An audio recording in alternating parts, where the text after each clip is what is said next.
Go ahead, see, Shy. 5-year-old Shiloh is in kindergarten at DC's Ketchum Elementary School. Be careful. Her mom, Sam, picks her up every day from school for a short walk home, and once she gets there, Shiloh stays inside. She can go in the house, but like playing outside and things like that, I don't really feel too comfortable with that. An analysis of every shooting in D.C. from 2014 to 2023 by the Trace's Gun Violence Data Hub calculated how close each of them was to every one of D.C.'s public and charter schools. It led us to the neighborhood around Ketchum Elementary, which sits at the corner of Marion Barry Avenue and 15th Street in the heart of Anacostia. How often do you hear stuff? Too often. The News 4i team found no school had more nearby shootings over that time than Ketchum. What do you tell her about it? I tell her it's fireworks. Why? Because I don't want her to feel afraid. We all know they're not fireworks, and one day she will too. They're gunshots, and there's a lot of them. We mapped all the shootings within 500 yards of a school, about 4 blocks in any direction. We found 195 shootings near Ketchum Elementary School from 2014 to 2023, a little more than a third of them during daytime hours. It's 195 times that kids sleeping or studying or eating or playing likely heard the shots. Maybe they walked by a crime scene, maybe asked their mom a nervous question, or maybe just swallowed the uncertainty and didn't say a thing. 195 times. They notice the police activity. They notice everything that's happening. They have to walk through it. They have to drive through it. They have to experience it. Jamila White is the advisory neighborhood commissioner here and says a lack of investment to improve the community and a lack of follow-through by the adults in charge of cutting crime is hurting our kids. There's so many parents who drop their kids off and it's like you live 2 blocks away, but they know that they're not guaranteed to make it those 2 blocks. The I-Team found it's not impacting every community equally. The 10 schools with the most nearby shootings account for 25% of all shootings in the time we looked at.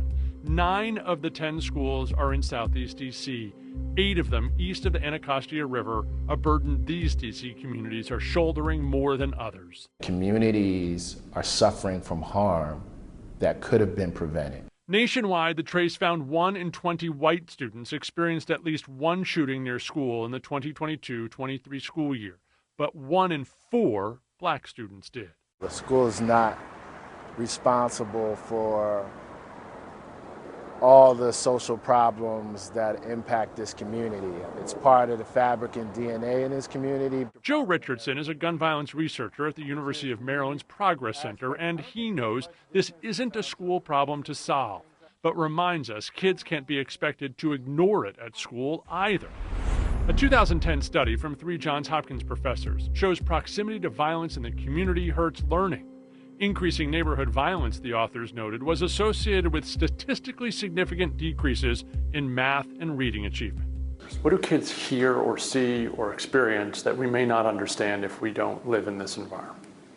Depression, anxiety, inability to sleep, hypervigilance, the feeling like you're always waiting for something to happen. Pediatrician Dr. Woody Kessel is Richardson's research partner. It's showing up in just the basic concerns about not retaining things, their cognitive ability, their attention spans. I mean, all these factors are influencing. Should we be surprised by that? We should be upset by it. It would be easier to solve if it were just one part of our city, but it's not. This is something virtually every school and every family in D.C. needs to deal with. There are 566 D.C. public and public charter schools in the data we examined with the Trace. Only 2 of them went 10 years without a single shooting nearby. Key Elementary School in the Palisades and Stoddard Elementary in Glover Park. It tells me that it's a citywide issue, that everyone is dealing with this. We understand the problems. There are so many people who are social scientists, behavioral scientists, inner city policymakers. We get it. And that's what makes it so violent, is that we totally understand the problem to prevent it. We're responsible, we're culpable in that. T-A-A-T. Good job. The one person not responsible for any of this, 5-year-old Shiloh, and the thousands of kids just like her growing up with the impact of the problems adults still haven't solved. Sometimes when you're sleeping, do you hear fireworks? A lot of them. Yeah. I mean, that gets me. Yeah, it's heart-wrenching, but, you know, What can you do? There is something we can all do. Dr. Kessel reminds us Sam is doing it with Shiloh already. Make sure your kids feel safe going to school.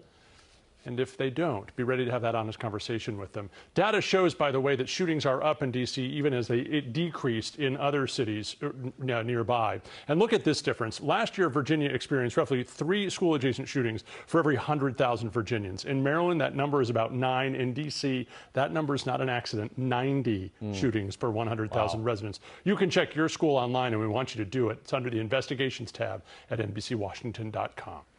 I mean, Ted, you look at Shiloh's face and you want some answers. You want solutions for her and for every child. Were you able to talk to anyone from D.C. public schools?